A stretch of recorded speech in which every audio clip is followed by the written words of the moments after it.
नमस्कार दोस्तों, स्वागत है आप सभी का आपके अपने YouTube चैनल जिसका नाम है बी पॉजिटिव एजुकेशन हब।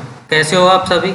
आशा करते हैं आप सभी ठीक ही होंगे, अपना और अपनों का ख्याल रख रहे होंगे। और दोस्तों, आज हम करने वाले हैं साइंस की दूसरी सीरीज। और जिस भी दोस्त ने पहली सीरीज नहीं देखी है वो पहली सीरीज को देख सकता है, उसकी लिंक डिस्क्रिप्शन बॉक्स में डाल दी गई है। ये सीरीज देखना इसीलिए भी जरूरी है क्योंकि ये प्रीवियस एग्जाम में आए हुए क्वेश्चनों की सीरीज है, इसीलिए और भी इम्पोर्टेंट हो जाती हैं। और ये सीरीज कंप्लीट साइंस होने तक चलेगी, तो मेरे साथ बने रहने के लिए इस चैनल को सब्सक्राइब करें और टाइम टू टाइम नोटिफिकेशन के लिए बेल आइकन को भी प्रेस करें। तो चलिए सीरीज को स्टार्ट करते हैं और इसका पहला क्वेश्चन देखते हैं। पहला क्वेश्चन है, अंडे में कौन सा विटामिन लगभग नहीं पाया जाता है? अंडे में कौन सा विटामिन लगभग नहीं पाया जाता है? ऑप्शन ए है vitamin A, option B vitamin B, option C है विटामिन सी और ऑप्शन डी है विटामिन डी। तो इस क्वेश्चन का पहले करेक्ट आंसर देखते हैं। इस क्वेश्चन का करेक्ट आंसर है विटामिन सी। अंडे में विटामिन सी लगभग नहीं पाया जाता, ना के बराबर पाया जाता है। अभी इसके अदर ऑप्शनों का एक्सप्लेन देखते हैं थोड़ा थोड़ा। विटामिन ए, जिसका रासायनिक नाम रेटिनॉल होता है और जिसकी कमी से रतौंधी, संक्रमणों का खतरा और जीरोपथैलेमिया रोग होते हैं, ये होता है हमारा विटामिन ए। अभी विटामिन बी देखते हैं। विटामिन बी के अंतर्गत 8 प्रकार होते हैं। जैसे पहला प्रकार है विटामिन B1, जिसका रासायनिक नाम होता है थायमिन और उससे होने वाला रोग होता है बेरी। और दूसरा होता है विटामिन B2, जिसका रासायनिक नाम होता है राइबोफ्लेविन और उससे उसकी कमी से होने वाला रोग होता है त्वचा का फटना, आंखों का लाल होना और जीवा का फटना। और फिर तीसरा होता है विटामिन B3, जिसका रासायनिक नाम होता है निकोटिनेमाइड या नियासिन, जिसकी कमी से रोग होता है बाल का सफेद होना और मंद बुद्धि होना। फिर चौथा होता है विटामिन B5, जिसका रासायनिक नाम होता है पेंटोथेनिक। क्या होता है? पेंटोथेनिक अम्ल, जिसकी कमी से रोग होते हैं पेलाग्रा, जो कि एक त्वचा दाग की बीमारी होती है और जिसे 4D सिंड्रोम भी कहते हैं। फिर पांचवा होता है विटामिन B6, जिसका रासायनिक नाम होता है पायरिडॉक्सिन और इसकी कमी से रोग होते हैं एनीमिया और त्वचा रोग।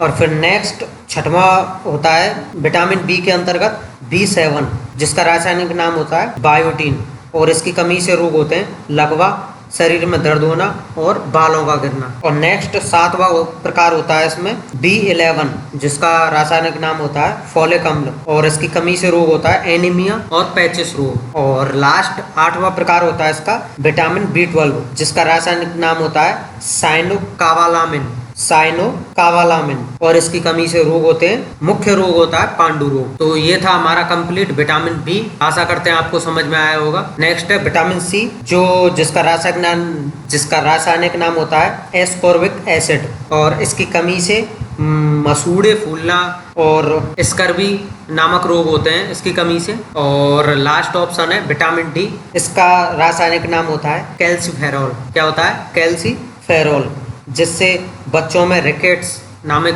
बीमारी होती है इसकी कमी से, विटामिन डी की कमी से। और वयस्क में ऑस्टियोमलेशिया नामक बीमारी होती है वयस्कों में और बच्चों में होती है रिकेटस। तो ये था क्वेश्चन नंबर 1 के बारे में थोड़ा सा विश्लेषण। आशा करते हैं आपको समझ में आया होगा। अब क्वेश्चन सेकंड देखते हैं। हम तारों को टिमटिमाते हुए देख पाते हैं, ऐसा क्यों होता है? ये बताना है। पहला ऑप्शन है प्रकाश का अपवर्तन, दूसरा प्रकाश का परावर्तन, तीसरा प्रकाश का विवर्तन और चौथा इनमें से कोई नहीं। तो इसका पहले आंसर देखते हैं, करेक्ट आंसर क्या होगा। इसका करेक्ट आंसर होगा हम तारों को टिमटिमाते हुए देख पाते हैं। क्यों? क्योंकि प्रकाश के अपवर्तन के कारण हम तारों को रात्रि के समय टिमटिमाते हुए देख पाते हैं। अभी थोड़ा इसके ऑप्शनों के बारे में देखते हैं। पहला है प्रकाश का अपवर्तन। प्रकाश का अपवर्तन क्या होता है समझने की कोशिश करते हैं कि जब प्रकाश एक माध्यम से दूसरे माध्यम में गति करता है तो प्रकाश का पथ विचलित हो जाता है। इसका मतलब ये हुआ कि जब प्रकाश एक माध्यम से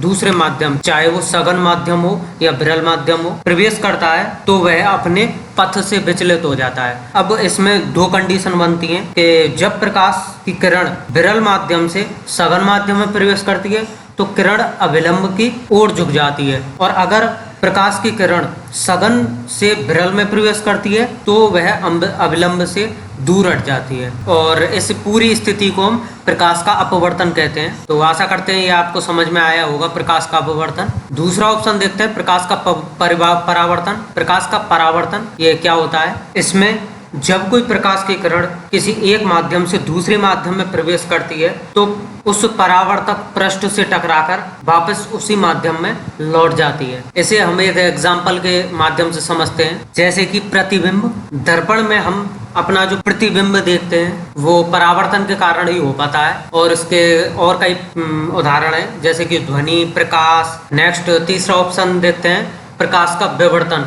ये क्या होता है? इस स्थिति में जब प्रकाश किसी अवरोध से टकराता है तो वह प्रकाश अवरोध के किनारों पर मुड़ जाता है और एक ज्यामितीय टाइप की संरचना बनाता है जिससे चारों तरफ फैल जाता है। तो ये स्थिति प्रकाश का विवर्तन होती है। तो हमने इस क्वेश्चन में देखा प्रकाश का अपवर्तन, जो कि एक माध्यम से दूसरे माध्यम में जब प्रवेश करता है प्रकाश तो अपनी स्थिति से विचलित हो जाता है, अपने पथ से विचलित हो जाता है। दूसरा ऑप्शन था प्रकाश का परावर्तन। जब कोई प्रकाश की किरण किसी एक माध्यम से दूसरे माध्यम में प्रवेश करती है तो परावर्तक पृष्ठ से टकराकर वापस उसी माध्यम में लौट आती है, तो वो होता है प्रकाश का परावर्तन। और प्रकाश का विवर्तन क्या होता है? जब प्रकाश किसी अवरोध से टकराती है तो वह उसके किनारों से मुड़ जाती है और एक ज्यामितीय संरचना बनाती है और चारों ओर फैल जाती है, तो वह स्थिति होती है प्रकाश का विवर्तन। तो आशा करते हैं ये आपको समझ में आया होगा। नेक्स्ट क्वेश्चन, तीसरा क्वेश्चन देखते हैं, कौन सा पदार्थ सबसे ज्यादा ज्वलनशील होता है? पहला ऑप्शन है रुई, दूसरा ऑप्शन है नायलॉन, तीसरा ऑप्शन है ऊन और चौथा ऑप्शन है रेशम। तो इसमें से आंसर बताना है। तो इस क्वेश्चन का करेक्ट आंसर देखते हैं। करेक्ट आंसर है लाइनोल। नायलॉन के बारे में कुछ जानकारी देखते हैं। नायलॉन, इसका निर्माण सर्वप्रथम 1935 ईस्वी में किया गया था और यह मानव द्वारा संश्लिष्ट किया गया पहला रेशा था, और यह निम्न में से सबसे ज्यादा ज्वलनशील पदार्थ भी है। चौथा क्वेश्चन देखते हैं। चौथा क्वेश्चन है, सूती और ऊनी रेशों में अंतर ज्ञात किया जाता है। पहला ऑप्शन है छूकर, दूसरा ऑप्शन है जलाकर, तीसरा ऑप्शन है NaOH से क्रिया करा के, और चौथा ऑप्शन है H2SO4 से क्रिया करा के। इसका करेक्ट आंसर देखते हैं। इसका करेक्ट आंसर है सूती और ऊनी रेशों में अंतर ज्ञात किया जाता है जलाकर। जलाकर इसका पता लगाया जाता है कि ये सूती रेशे हैं या ऊनी रेशे हैं। इस प्रक्रिया में जब सूती कपड़े को जलाया जाता है तो वो राख में परिवर्तित हो जाते हैं, लेकिन जब ऊनी रेशों को जलाया जाता है तो वो एक लुगदी टाइप में बन जाते हैं, मतलब राख में परिवर्तित नहीं होते हैं। तो इस प्रकार हम सूती और ऊनी रेशों में अंतर ज्ञात करते हैं जलाकर। NaOH सोडियम हाइड्रोक्साइड होता है, जिसका उपयोग पेयजल, साबुन और डिटर्जेंट के निर्माण में और नालियों की सफाई के लिए किया जाता है। और H2SO4 ये सल्फ्यूरिक अम्ल होता है, सल्फ्यूरिक एसिड होता है, जिसका उपयोग रंगों के उत्पादन में, पेट्रोलियम के शुद्धिकरण में और स्टोरेज बैटरी में इसका उपयोग किया जाता है। तो ये था हमारा चौथा क्वेश्चन। नेक्स्ट देखते हैं पांचवा क्वेश्चन। पांचवा क्वेश्चन है, बर्फ पर दाब बढ़ाने से उसका गलनांक क्या होगा? पहला ऑप्शन है घट जाएगा, दूसरा ऑप्शन है बढ़ जाएगा, तीसरा ऑप्शन है अपरिवर्तित रहेगा, चौथा ऑप्शन है शून्य हो जाएगा। तो इस क्वेश्चन का करेक्ट आंसर देखते हैं। इसका करेक्ट आंसर है बर्फ पर दाब बढ़ाने से उसका गलनांक घट जाएगा। तो इसका क्वेश्चन का करेक्ट आंसर है ऑप्शन ए, घट जाएगा। और गलनांक से मतलब होता है, अगर हम सीधे अर्थों में देखें तो गलनांक किसी ठोस की अनुपातिक स्थिति में द्रव में बदलना, यह गलनांक होता है। तो बर्फ पर दाब बढ़ाने से उसका गलनांक वो घट जाता है। नेक्स्ट देखते हैं छठवां क्वेश्चन। छठवां क्वेश्चन है, सूर्य उदय होते समय और डूबते समय लाल क्यों दिखाई देता है? जो सूर्य उदय होता है और सूर्य डूबता है तो वह लाल क्यों दिखाई देता है? पहला ऑप्शन है विकिरण के द्वारा, दूसरा ऑप्शन है जलवाष्प, तीसरा ऑप्शन है धूल के कणों द्वारा और चौथा ऑप्शन है प्रकीर्णन द्वारा। तो इस क्वेश्चन का करेक्ट आंसर देखते हैं। प्रकीर्णन के द्वारा सूर्य उदय होते समय और डूबते समय लाल दिखाई देता है। तो इसका करेक्ट आंसर है ऑप्शन 4, प्रकीर्णन के द्वारा। इसमें पहला ऑप्शन देखते हैं विकिरण। विकिरण क्या होता है? विकिरण एक ऊर्जा का रूप होता है जो तरंगों के रूप में निकलता है। जैसे हम इसे उदाहरणों के द्वारा समझते हैं, जैसे टीवी की रिमोट से निकलने वाली तरंग और रेडियो तरंग, ये सभी उदाहरण विकिरण के होते हैं। एक बार और रिपीट कर लें, विकिरण एक ऊर्जा का रूप होता है जो तरंगों के रूप में निकलता है किसी वस्तु से, तो वो विकिरण होती है। नेक्स्ट देखते हैं प्रकीर्णन। प्रकीर्णन को हम अगर सरल शब्दों में समझें तो इसका अर्थ होता है फैलाव। प्रकीर्णन के अंतर्गत प्रकाश वायुमंडल में उपस्थित कणों द्वारा विभिन्न दिशाओं में प्रसारित होता है, तो जिसके कारण आकाश नीला दिखाई देता है और सूर्य उदय होते समय और डूबते समय लाल भी दिखाई देता है। तो ये होता है प्रकाश का प्रकीर्णन। नेक्स्ट देखते हैं सातवां क्वेश्चन। सातवां क्वेश्चन है, घरों में विद्युत संयंत्र जोड़े जाते हैं। पहला ऑप्शन है, मतलब किस श्रेणी में जोड़े जाते हैं। पहला ऑप्शन है श्रेणी क्रम में, दूसरा समांतर क्रम में, तीसरा मिश्रित क्रम में और चौथा इनमें से कोई नहीं। तो इस क्वेश्चन का आंसर देखते हैं। इस क्वेश्चन का आंसर है ऑप्शन 2, घरों में विद्युत संयंत्र समांतर क्रम में जोड़े जाते हैं। जानते हैं कि श्रेणी क्रम और समांतर क्रम में अंतर क्या होता है। श्रेणी क्रम में हर एक घटक पर समान धारा प्रभावित होती है। ध्यान देना, श्रेणी क्रम में प्रत्येक घटक पर समान धारा प्रभावित होती है, जबकि समांतर क्रम में प्रत्येक घटक पर समान वोल्टता उपलब्ध होती है। उसमें धारा प्रवाहित होती है श्रेणी क्रम में और इसमें वोल्टता। पहले श्रेणी क्रम देखते हैं। इसमें जब विद्युत के दो या दो से अधिक घटक इस प्रकार जोड़े जाते हैं कि एक ही धारा प्रवाहित होती है, तो वो श्रेणी क्रम होता है। और श्रेणी क्रम में जुड़े हुए सभी अवयवों में प्रत्येक क्षण एक समान धारा प्रवाहित होती है। इसीलिए इस क्रम में यह आवश्यक होता है कि इसमें लगे सारे घटक कार्यरत रहें, नहीं तो परिपथ टूट जाता है। और जबकि समांतर क्रम में ऐसा नहीं होता है, इसीलिए समांतर क्रम में जोड़े जाते हैं घर के सभी विद्युत संयंत्र। नेक्स्ट क्वेश्चन देखते हैं, आठवां क्वेश्चन। आठवां क्वेश्चन, लोहे पर जंग लगना क्रिया है। कौन सी क्रिया है वो बतानी है। तो पहला ऑप्शन है भौतिक क्रिया, दूसरा ऑप्शन है रासायनिक क्रिया, तीसरा ऑप्शन है सामान्य क्रिया और चौथा ऑप्शन है इनमें से कोई नहीं। इस क्वेश्चन का करेक्ट आंसर देखते हैं। लोहे पर जंग लगना यह एक रासायनिक क्रिया होती है। भौतिक क्रिया वह क्रिया होती है जिसमें पदार्थ के रंग, रूप, आकार या परिमाप में ही परिवर्तन किया जाता है और उस पदार्थ को पुनः मूल अवस्था में भी लाया जा सकता है, तो वो भौतिक क्रिया होती है। इसे हम एक उदाहरण के माध्यम से समझते हैं, जैसे कि पानी का जमना, ये एक भौतिक क्रिया होती है। अगर हम उस बर्फ को पिघला दें तो वह अपनी पुनः मूल अवस्था पानी में परिवर्तित हो जाएगा, तो यह भौतिक अवस्था होती है। और अब देखते हैं रासायनिक क्रिया क्या होती है। रासायनिक क्रिया वह क्रिया होती है जिसमें मूल पदार्थ परिवर्तन होने के बाद नया पदार्थ में परिवर्तित हो जाता है, जैसे कि ये क्रिया होती है लोहे पर जंग लगना।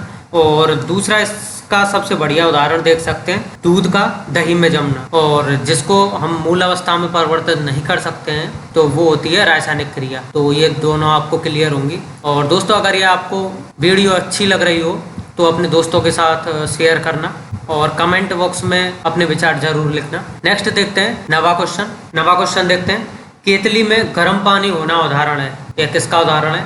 पहला ऑप्शन है चालन का, दूसरा ऑप्शन है संवहन का, तीसरा ऑप्शन है विकिरण का और चौथा ऑप्शन है संघनन का।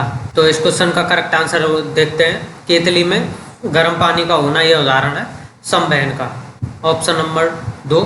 इसमें पहला ऑप्शन देखते हैं चालन। चालन में क्या होता है, इसके द्वारा ऊष्मा पदार्थ में एक स्थान से दूसरे स्थान तक पहुंचती है जिसमें कणों का परिवर्तन नहीं होता है। याद रखना, इसमें चालन की प्रक्रिया में कणों का परिवर्तन नहीं होता है और यह क्रिया ठोस में होती है। दूसरा देखते हैं संवहन। संवहन क्या होता है, इसमें ऊष्मा का संचरण पदार्थ के कणों के परिवर्तन के द्वारा होता है। याद रखना, इसमें कणों के परिवर्तन के द्वारा ऊष्मा का एक स्थान से दूसरे स्थान तक जाना होता है और यह क्रिया गैस और द्रवों दोनों में होती है। और विकिरण क्या होता है, इसके अंतर्गत ऊष्मा गर्म वस्तु से ठंडी वस्तु की ओर बिना माध्यम को गर्म किए प्रकाश की चाल से सीधी रेखा में गमन करता है, तो ये होता है विकिरण। संघनन क्या होता है देखते हैं, गैस से द्रव में बदलना, ये संघनन की क्रिया होती है। और जो वर्षा होती है वो एक संघनन का प्रकार ही होती है। तो ये चार ऑप्शन क्लियर होंगे। नेक्स्ट देखते हैं 10वां क्वेश्चन। 10वां है, कुपोषण से सबसे अधिक किसकी कमी होती है। कुपोषण से सबसे अधिक किसकी कमी होती है बताना है। ऑप्शन ए है विटामिन ए, ऑप्शन बी है कार्बोहाइड्रेट, ऑप्शन सी है विटामिन बी और ऑप्शन चौथा ऑप्शन है प्रोटीन।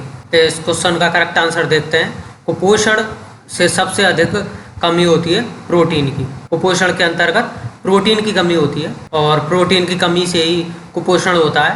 कार्बोहाइड्रेट, इससे शरीर को ऊर्जा प्राप्त होती है जो हमें गेहूँ, चावल, मक्का, बाजरा आदि से मिलता है। और विटामिन ए और विटामिन बी ऊपर क्लियर कर ही दिया। प्रोटीन में एक याद रखने वाली बात यह है कि इसकी कमी से एक रोग होता है जिसका नाम है क्वाशियोरकर। इस रोग के कारण बच्चों के पाँव, हाथ पाँव दुबले पतले हो जाते हैं और पेट बाहर निकल आता है। और बच्चों में एक और बीमारी होती है मरासमस, इस प्रोटीन की कमी के कारण ही होती है जिसके कारण मांसपेशियां ढीली हो जाती हैं। ये याद रखने वाली बात है। नेक्स्ट देखते हैं 11वां क्वेश्चन। 11वां क्वेश्चन है फ़ारेनहाइट और सेल्सियस माप में किसी तापमान पर पाठ्यांक समान होता है। किस पाठ्यांक पर समान होता है ये बताना है। ऑप्शन पहला है, इसमें ऑप्शन पहला है 100 डिग्री, ऑप्शन दूसरा है 0 डिग्री, ऑप्शन तीसरा है 40 डिग्री और ऑप्शन चौथा है -40 डिग्री। तो इनमें से आपका आंसर, इस क्वेश्चन का करेक्ट आंसर देखते हैं। फ़ारेनहाइट और सेल्सियस माप का तापमान -40 -40 डिग्री पाठ्यांक पर समान होता है। नेक्स्ट देखते हैं 12वां क्वेश्चन।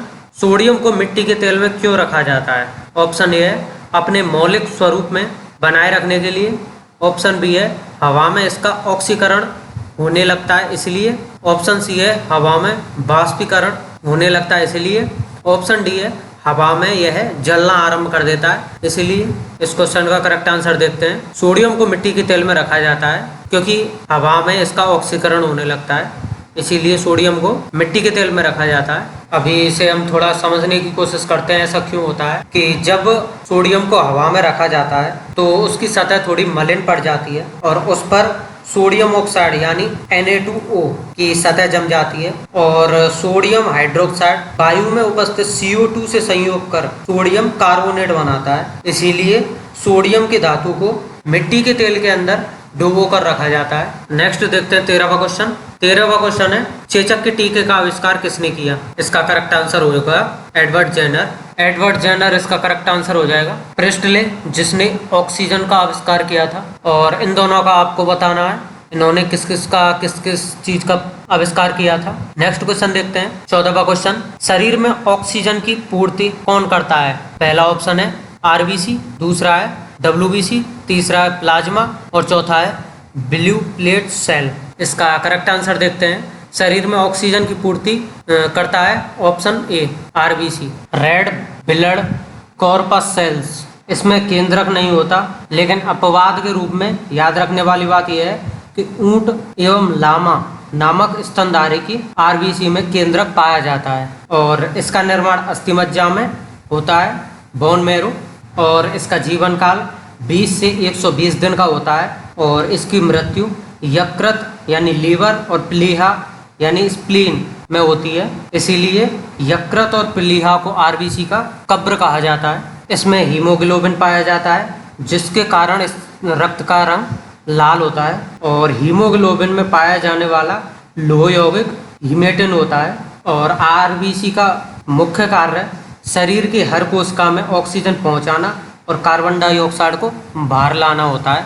याद रखना, ऑक्सीजन पहुंचाना और कार्बन डाइऑक्साइड को वापस लाना। ये एग्जाम में बहुत बार कंफ्यूज कर देता है कि RBC का मुख्य कार्य क्या है। ऑक्सीजन को पहुंचाना हर कोशिका में, शरीर की हर कोशिका में ऑक्सीजन को पहुंचाना और कार्बन डाइऑक्साइड को वापस लाना। और जब हम सोए हुए होते हैं तो हमारी RBC 5% कम हो जाती है और 4200 मीटर या इससे अधिक ऊंचाई पर होने पर RBC 30% की वृद्धि हो जाती है। और RBC को मापने वाला यंत्र हीमोसाइटोमीटर होता है।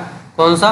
हीमोसाइटोमीटर। तो ये होता है हमारा RBC। अभी देखते हैं WBC white blood corpuscles. इसका आकार अमीबा के समान होता है और इसमें केंद्रक पाया जाता है और इसका निर्माण अस्थिमज्जा में होता है और कभी कभी यकृत और प्लीहा में भी होता है इसका निर्माण। और इसका जीवन काल 2 से 4 दिन का होता है और इसकी मृत्यु रक्त में ही होती है। और WBC का मुख्य कार्य यह है शरीर को रोगों के संक्रमण से बचाता है और इसका ज्यादातर भाग यानी 60 से 70% न्यूट्रोफिल्स कणिकाओं से बना हुआ होता है। और याद रहे आरबीसी और डब्ल्यूबीसी का अनुपात हमारे शरीर में 600 अनुपात 1 होता है, 600:1। Next plasma. रक्त में इसकी मात्रा लगभग 60% होती है और प्लाज्मा में 90% जल होता है, 7% प्रोटीन होती है और 0.9% लवण और 0.1% ग्लूकोज होता है इसमें। और इसका मुख्य कार्य है पचे हुए भोजन को एवं हार्मोन को शरीर में संवहन करना होता है। नेक्स्ट है ब्लड प्लेटलेट्स, जिसे हिंदी में हम रक्त बिंबाणु कहते हैं। यह केवल मनुष्य और अन्य स्तनधारियों के रक्त में पाया जाता है। इसमें केंद्रक नहीं होता है और इसका निर्माण अस्थि मज्जा में होता है। इसका जीवन काल 3 से 5 दिन का होता है और इसकी मृत्यु प्लिया में होती है। और इसका मुख्य कार्य रक्त के थक्का बनाने में मदद करता है। और याद रहे डेंगू ज्वर के कारण मानव शरीर की प्लेटलेट्स की कमी हो जाती है। तो ये था हमारा 14वां क्वेश्चन और इसके बारे में कुछ जानकारी। आशा करते हैं आपको समझ में आई होंगी। नेक्स्ट क्वेश्चन देखते हैं 15वां क्वेश्चन। 15वां क्वेश्चन है विलय और बिलियन से, विलय को बिलियन से अलग किया जा सकता है, इसे किस विधि से अलग किया जा सकता है? ये क्वेश्चन दोस्तों आपको करना है और इसका जवाब आपको कमेंट बॉक्स में लिख के देना है। नेक्स्ट वीडियो में इसके बारे में हम डिस्कशन करेंगे और इस क्वेश्चन के बारे में अपने विचार जरूर रखें। तो दोस्तों ये थे हमारे कुछ क्वेश्चन, कैसे लगे कमेंट बॉक्स में जरूर बताना और नेक्स्ट वीडियो में कंटिन्यू करेंगे। तो जिस भी दोस्त ने चैनल को सब्सक्राइब नहीं किया वो चैनल को सब्सक्राइब कर लें और डेली अपडेट्स के लिए बेल आइकन को भी प्रेस कर लें। और अगर वीडियो पसंद आई हो तो वीडियो को लाइक कर दें और अपने दोस्तों के साथ शेयर भी कर दें। और सबसे ज़रूरी बात, अपना और अपनों का ख्याल रखें, घर में रहें और काम पड़ने पर ही घर से बाहर जाएं और जब भी जाएं मास्क लगा कर जाएं। तो मिलते हैं नेक्स्ट वीडियो में, तब तक के लिए take care, keep learning, thank you.